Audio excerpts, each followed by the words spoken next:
Salut, salut Fabien. Voilà, bah on y arrive, hein.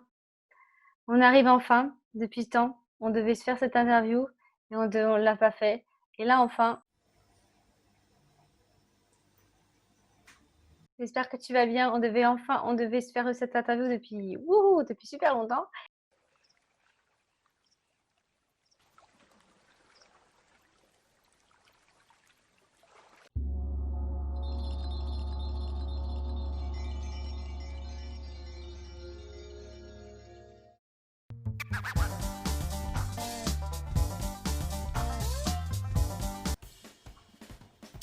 Je vous contacte de ma cuisine. D'ailleurs, vous voyez un des sahib euh, muslim ou atunsi. Pardon. Je suis, avant de me présenter, donc je vous dis que je vous contacte de ma petite cuisine. Vous voyez plein d'épices. C'est le ramadan, voilà, va. Et je suis avec un pote tunisien. Il fait le ramadan. Et je m'amuse beaucoup parce que je jeûne aussi. Et je me mets à la cuisine tunisienne et arabe. Et d'ailleurs déjà je connaissais le Maroc. Et je commence à être amoureux de la cuisine marocaine et tunisienne. Voilà. Et je vois beaucoup de bénéfices. Et d'ailleurs je me suis mis dans la naturopathie. Et je vois plein de bienfaits dans cette cuisine. Oh, je vous en parlerai un peu plus.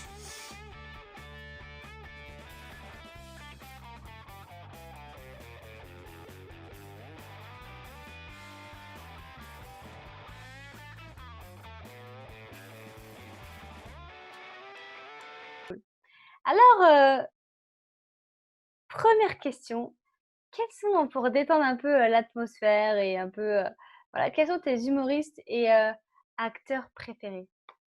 Justement, comme j'ai travaillé au Maroc, je suis tombé amoureux de Gad Elmaleh.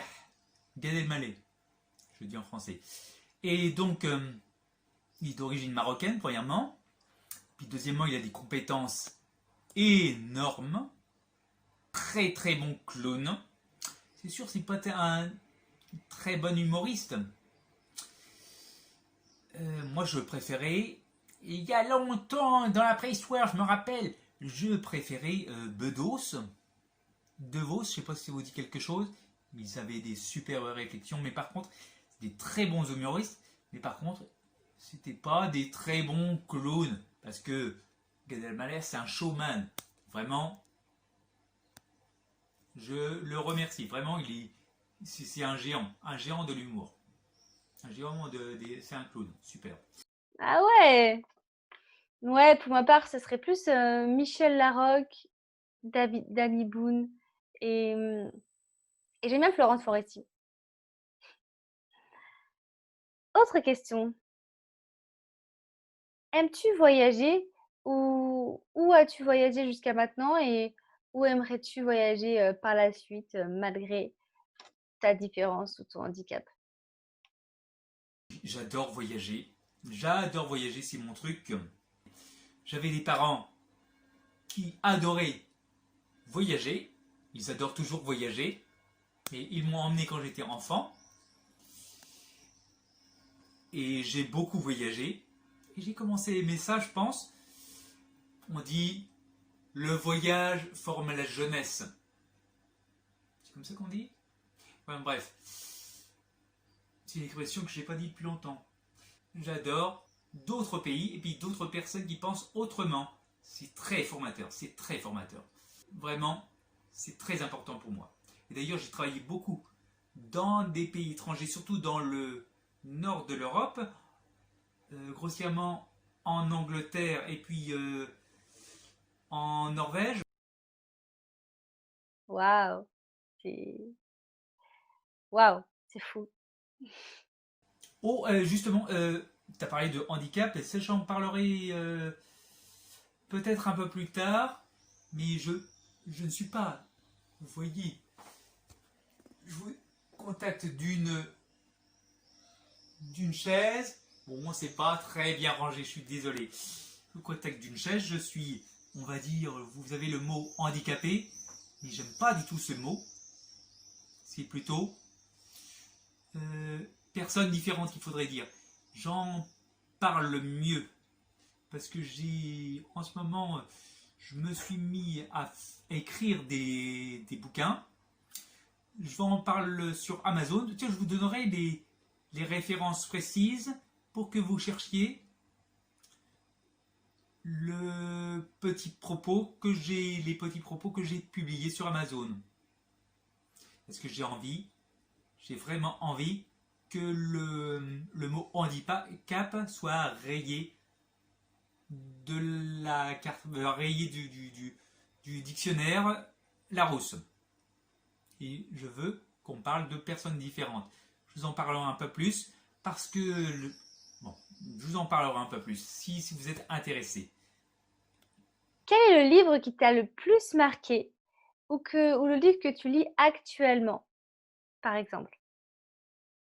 C'est vrai qu'en ce moment, je m'occupe beaucoup de mon petit projet de naturopathie. Je veux mettre en exergue toute ma passion pour la naturopathie. Oh bah tiens, justement parce que en fait c'est ma pièce préférée, la cuisine. Et je vois, tu parles de livres que je lis actuellement, mais je lis quand même un petit peu. Je vais vous montrer le livre que je lis. Le vieil homme et la mer de Ernest Hemingway. Je le lis en ce moment parce que j'en parle beaucoup dans le dernier bouquin que j'ai publié sur Amazon. Je vous donnerai les références. Ouais, ouais. Quelle technique ou quel mode d'organisation utilises-tu pour ta vie quotidienne? Alors, quelle technique j'utilise quelle technique j'utilise pour m'organiser quotidiennement? Et justement, j'affronte mon confinement qui m'a imposé mon confinement physique. Et comme je suis d'une nature, je suis introverti, j'ai appris à utiliser ce mode de fonctionnement pour pouvoir exprimer au plus cette façon de réfléchir. Mais je suis au départ introverti et timide. Mais je commence à savoir l'utiliser en m'imposant une grande discipline. Je fais beaucoup de sport, beaucoup de méditation.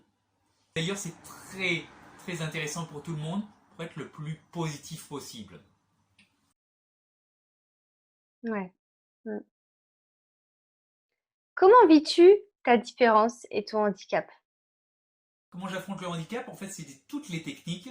Oui, en fait, la première chose, c'est que j'ai vraiment envie de donner. Donner, donner, donner. Comment faire accepter de plus en plus les personnes différentes? Comment as-tu fait pour réadapter ton quotidien à la suite de ta maladie dégénérative? Suite à la maladie dégénérative, c'est bon.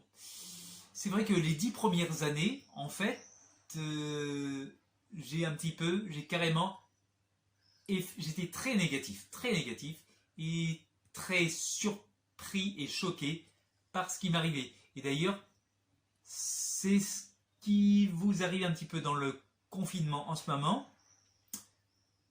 Le confinement, quand vous n'êtes pas préparé, le confinement, c'est très difficile.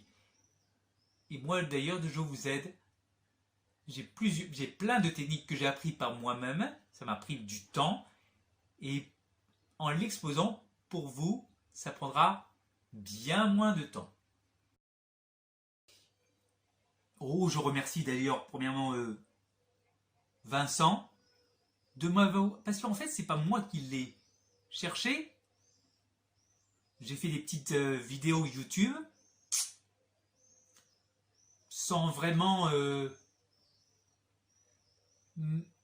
être sûr que ça soit vraiment entendu. Mais j'ai commencé à... J'ai vu que j'avais pas du tout de personne ne m'écoutait. Et j'ai vu que... Puis j'ai été nommé par Vincent, qui m'a donné pas mal de techniques. Et en fait, ça m'a aidé énormément. Et ça m'aide de plus en plus. Et je suis désolé, j'utilise pas encore toutes ces techniques, et surtout à 100%. J'ai commencé sa formation. Et j'ai commencé sa formation. Mais il nous dit par exemple, de nous concentrer à à contacter et à faire la publicité de notre travail à 50 personnes différentes tous les matins. J'en fais peut-être une vingtaine, j'en fais pas plus, tous les matins. Donc, il y en a plusieurs, il y en a plein. Il y a plein de techniques. Bon, bref. J'espère que je ferai beaucoup plus d'efforts. Mais en fait, ça ne tient que à moi. Parce que merci à Vincent de m'avoir tout donné. D'ailleurs, j'étais à hier, au stage de hier. C'était très intéressant pour moi. J'ai vécu des choses inoubliables. J'ai vécu, c'était très sympathique. J'ai Josiane, mais j'ai plus son nom. Josiane, c'est vraiment elle qui parle de l'énergie que l'on a. J'ai oublié le terme, qu'est-ce qu'elle fait. Et bon, bref, j'ai oublié allez, oui, chaman, voilà. J'ai retrouvé le mot. Chaman, je croyais que c'était vraiment ésotérique comme truc. Et en fait, c'est très, très pratique. Très pratique. Et d'ailleurs, ça m'a vraiment changé. Premièrement, mon comportement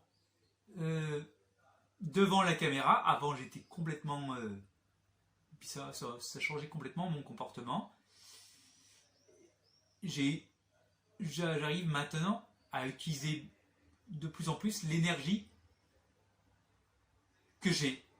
Et j'ai appris que tout le monde pouvait réussir, que j'étais unique, voilà, que tout le monde pouvait réussir. Si tout le monde peut réussir, bah oui, bah moi aussi. Donc, ça m'a vraiment intéressé. Vraiment, ça m'a beaucoup travaillé. C'est très intéressant. J'espère revenir à des petits séminaires comme ça. Ah ouais, ah c'est cool. Mais pour l'instant, le portefeuille, il veut pas. Et quelle formation as-tu suivi? Une maîtrise de biochimie. Bon, mes parents de l'ancienne époque, ils adorent que j'ai des... Ils pensent que les diplômes font la réussite et l'intelligence.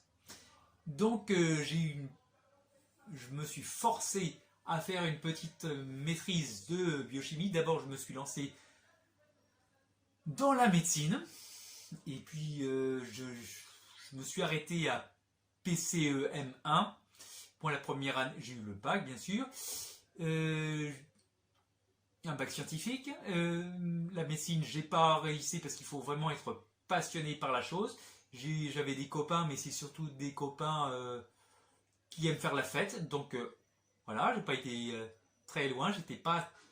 Il faut être vraiment très, très, très motivé et avoir des forts contacts, surtout il faut voir dans des contacts familiaux très proches pour faire médecine. Même si j'étais courageux ou quelque chose comme ça, ça m'a servi un petit peu, mais bon, il faut beaucoup plus pour ça. Et il faut travailler. Et donc je me suis lancé j'étais toujours dans la biologie. J'ai une licence de microbiologie et une maîtrise de biologie orientée sur l'aquaculture. Après, j'ai travaillé à 25 ans, ouais, parce que maintenant, je suis un vieux dinosaure. Eh oui, à 25 ans, je suis parti en Martinique pour travailler, pour faire mon service militaire. En fait, comme j'aimais pas ce qui était militaire, J'ai travaillé dans la coopération entre la Martinique. Enfin, j'ai un petit diplôme qui m'a permis d'être intéressant pour être chef d'exploitation en aquaculture et j'ai travaillé au Maroc en aquaculture. Et bien après, j'ai travaillé aussi sur de nombreux domaines en aquaculture. En aquaculture, j'ai travaillé dans de nombreux pays du nord de l'Europe. Ça m'a permis de parfaire mon anglais d'ailleurs, un anglais très intéressant. Quel métier fais-tu maintenant? Mon métier, c'est m'occuper de mon petit corps, d'être handicapé. J'étais ingénieur et je suis devenu handicapé. Et juste avant, je suis revenu du Maroc.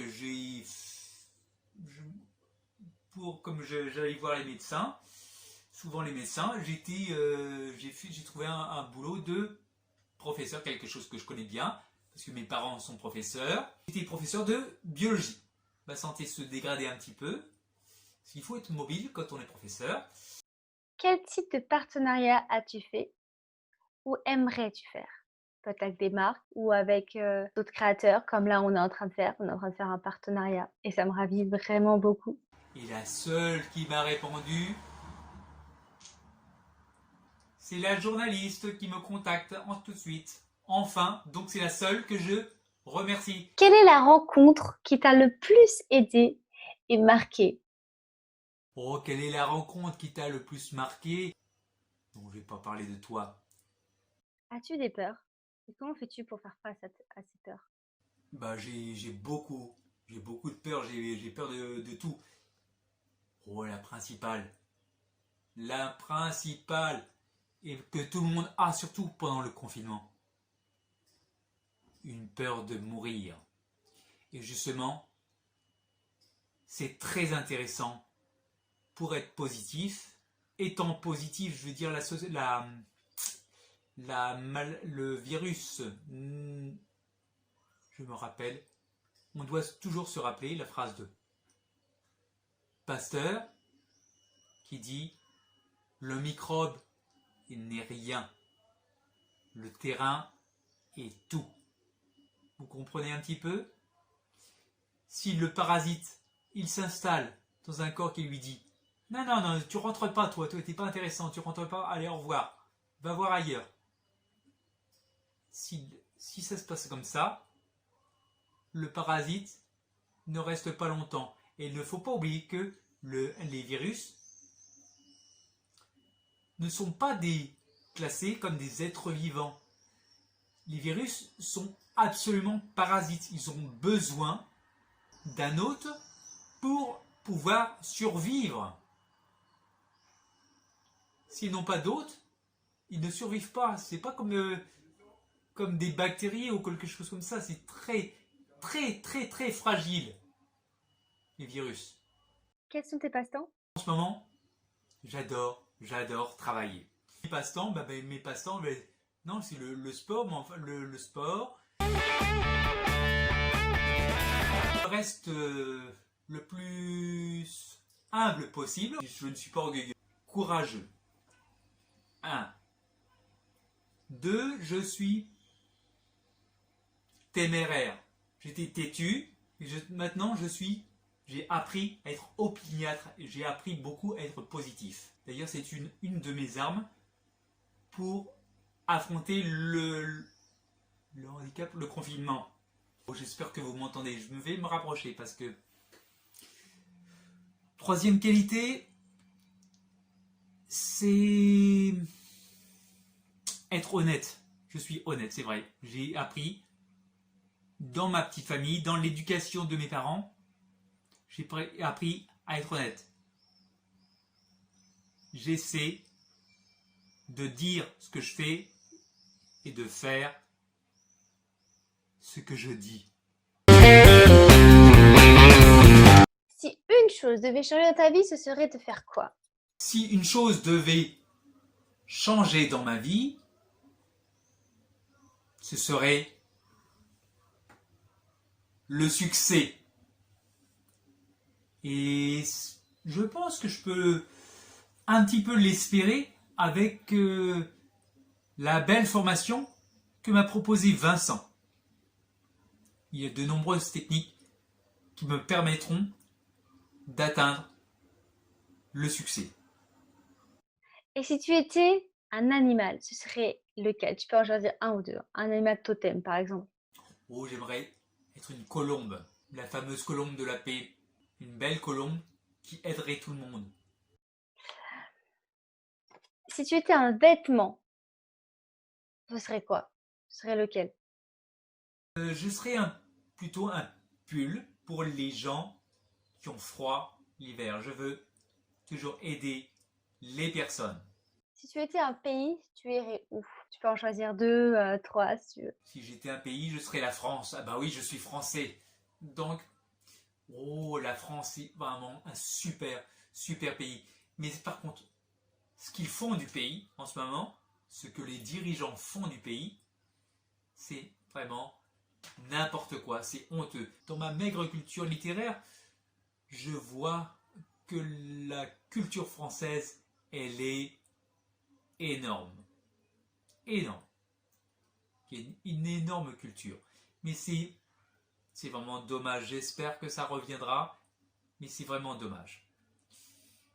Et j'espère que ça sera mieux. Que ce fameux coronavirus va remettre les choses en place parce qu'il y a beaucoup de changements qui vont s'opérer.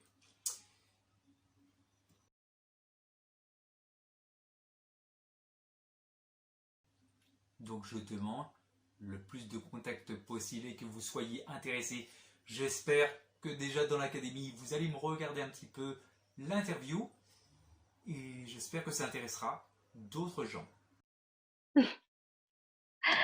Waouh, merci beaucoup pour toutes ces réponses, pour cette authenticité, ta simplicité, ton vraiment ton ton partage et le fait que tu sois, très bavard, mais en même temps, c'est très enrichissant. Merci beaucoup pour ton parcours, pour ce que tu le temps que tu m'as consacré, autant que je t'en ai consacré. Merci beaucoup. À très vite, vraiment, Fabien, à très vite, Fabien, pour de nouvelles vidéos, pour de nouvelles interviews et pourquoi pas se rencontrer dans le sud de la France, qui sait, pour peut-être une interview encore plus, sans les écrans interposés. Voilà, donc je te dis à très vite. D'habitude, je dis le mot de la fin, mais là, ça va être, alors, bah, si, vas-y, allez-y. Tu peux me dire le mot de la fin. Tu serais faire quoi? Tu dirais quoi en mot de la fin? Déjà, je remercie Vincent et je remercie ma belle petite journaliste pour m'avoir interviewé. Qu'est-ce que je peux dire d'autre? À bientôt. Gros bisous. Cool. Merci beaucoup et je te dis à très vite. Merci, beaucoup.